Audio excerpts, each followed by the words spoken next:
Avez-vous déjà été dans une situation où vous aviez l'impression que Dieu était distant, voire même silencieux?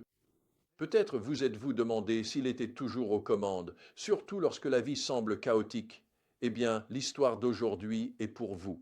Dans le livre d'Ézéchiel, nous rencontrons un homme qui vivait en exil, loin de chez lui, entouré d'une culture qui n'honorait pas Dieu, et pourtant, au milieu de tout cela, Dieu s'est manifesté de façon puissante.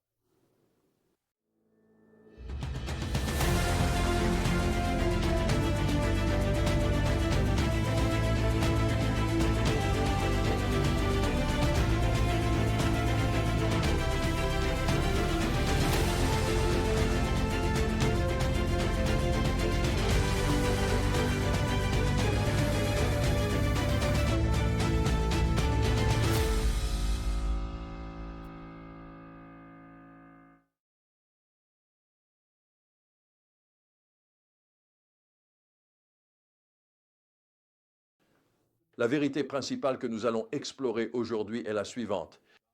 Dieu est souverain, saint et présent, même dans les circonstances les plus difficiles, et il nous appelle à rester fidèles, peu importe à quel point la situation peut sembler difficile. Une vision incroyable au chapitre 1. Imaginez ceci. Ézéchiel est au bord du fleuve Kébar, loin de Jérusalem, lorsque soudain les cieux s'ouvrent et il voit une vision de la gloire de Dieu. Il décrit un tourbillon, des créatures de feu avec plusieurs visages, des roues imbriquées les unes dans les autres, et au-dessus de tout cela, un trône avec une figure semblable à un homme, rayonnant de lumière comme un arc-en-ciel. Cette vision est bouleversante, mais c'est aussi un rappel puissant de la majesté et de la souveraineté de Dieu. Le Dieu qu'Ézéchiel voit n'est pas limité par le temps, l'espace ou la compréhension humaine. Il est totalement transcendant et pourtant intimement impliqué dans sa création. Et voici quelque chose d'incroyable. La vision nous conduit vers Jésus. Hébreux 1.3 nous dit que Jésus est le rayonnement de la gloire de Dieu et l'expression exacte de son être. Ainsi, même dans l'Ancien Testament, nous voyons des aperçus du Messie qui viendraient révéler pleinement la gloire de Dieu. Mais cette vision ne concerne pas seulement la puissance de Dieu, elle parle aussi de sa présence.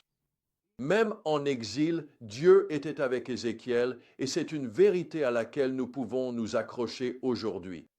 Peu importe où nous sommes, peu importe la difficulté de nos circonstances, Dieu est avec nous.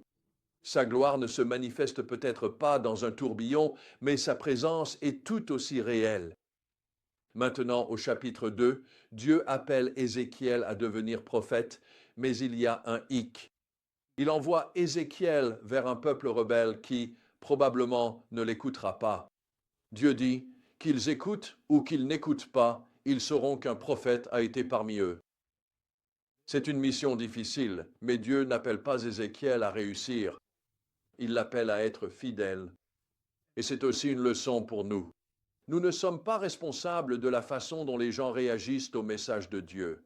Notre tâche est simplement d'obéir et de partager la vérité en laissant les résultats entre ses mains.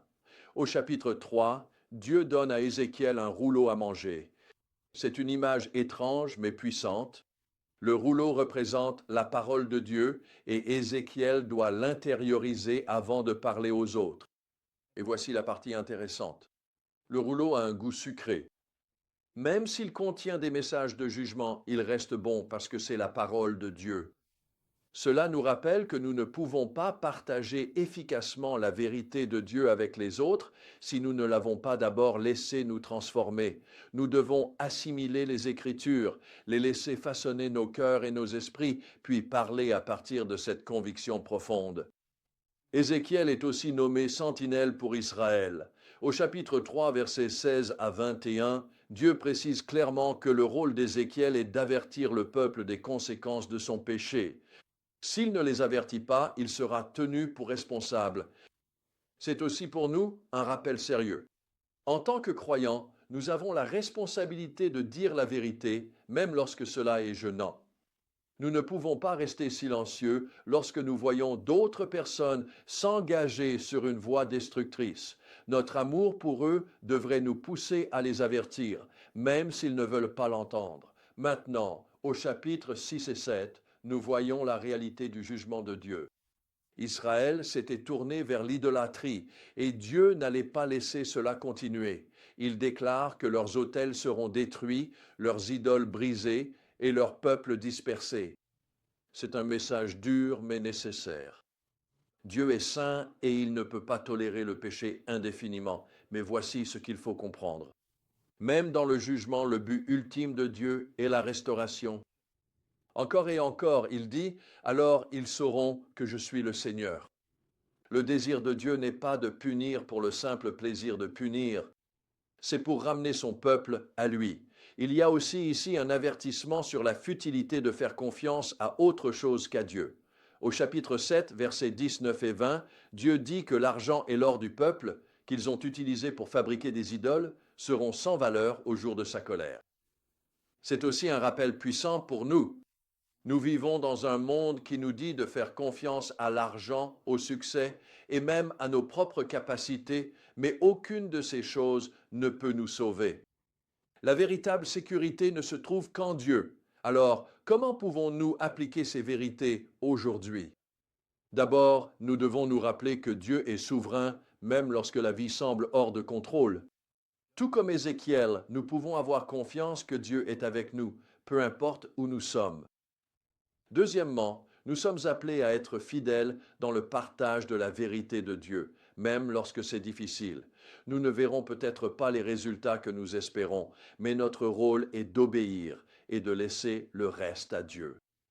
Et troisièmement, nous devons intérioriser la parole de Dieu. Il ne suffit pas simplement de lire la Bible, nous devons la laisser nous transformer de l'intérieur. Et enfin, nous devons avertir les autres des dangers du péché. L'amour ne reste pas silencieux. Il dit la vérité, même lorsque c'est difficile. L'histoire d'Ézéchiel nous rappelle que Dieu est totalement souverain et présent. Même dans le jugement, son cœur est tourné vers la restauration. Alors, peu importe ce que tu traverses aujourd'hui, souviens-toi de ceci. Dieu ne t'a pas abandonné. Il est avec toi, il agit et il t'appelle à être fidèle.